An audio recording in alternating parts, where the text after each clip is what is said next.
The cell cycle of eukaryotic cells, which is typically much longer than that of prokaryotic cells, is divided into two major phases, interphase and mitosis, or the M phase.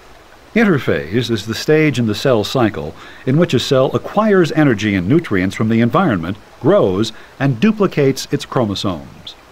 During mitosis, the chromosomes duplicated during interphase are separated to form two new nuclei.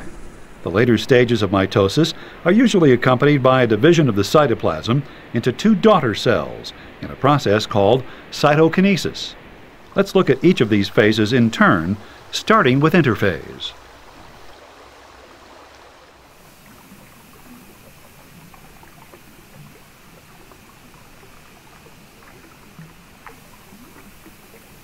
Cells often spend 90% of, or even their entire lives, in the interphase portion of the cell cycle.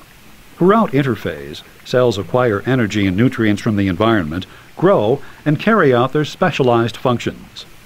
However, a number of significant events occur during interphase that has caused biologists to divide interphase into three subphases: G1, which stands for first gap, S, which stands for synthesis stage, and G2, which stands for second gap.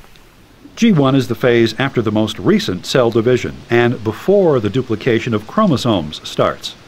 A large percentage of a cell's growth usually occurs during the G1 phase. However, some cells, such as the first cells to divide in animal embryos, do so very rapidly, with little or no growth between divisions and virtually no G1 phase.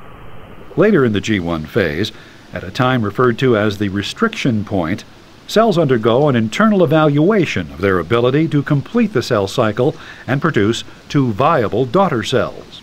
If the evaluation is negative, the cell does not go on to the mitosis phase, but rather exits the cell cycle to enter a non-dividing state called the GO phase.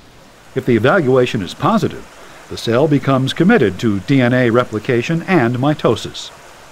The restriction point can also be thought of as a point of no return for cell division. If a cell is going on to mitosis, it begins to produce proteins called histones that are critical to organizing and condensing chromosomes during mitosis. As the production of histones peaks, the S phase of interphase begins. During the S phase, duplicate copies of each chromosome are synthesized.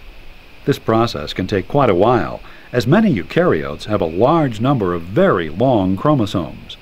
For example, human cells have to duplicate 46 chromosomes, each 1,000 to 5,000 times the diameter of the nucleus in length when stretched out.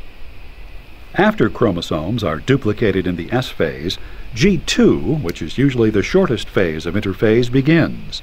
During G2, cells further ready for mitosis by synthesizing various proteins and other molecules that will be required for both mitosis and cytokinesis.